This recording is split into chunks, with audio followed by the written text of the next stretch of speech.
Si è tenuta oggi a Milano l'assemblea di Lega Pallavolo Serie A femminile. Il meeting, che ha visto la partecipazione dei presidenti dei club di Serie A1 e Serie A2 femminile, ha trattato diversi argomenti, ma tiene banco il rinnovo della convenzione tra Lega e FIPAV per l'organizzazione dei campionati di Serie A e la rinnovata volontà di non partecipare alle coppe europee in caso di mancato accordo sulla stesura del calendario internazionale. Sì, noi abbiamo questo incontro giovedì prossimo.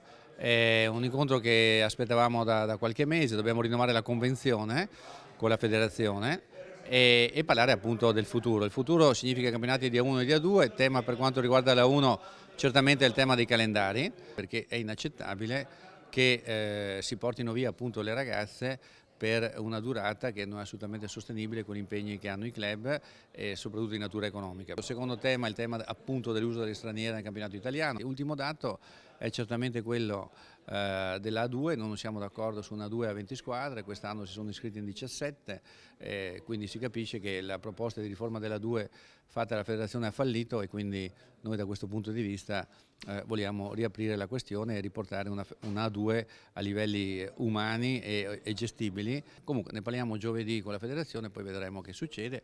Tutti i club sono d'accordo in ogni caso di fermare eventualmente la presenza a livello internazionale se non cambiano i campionati e adotteremo altre forme ovviamente di protesta laddove le nostre richieste non trovassero un minimo di accoglienza.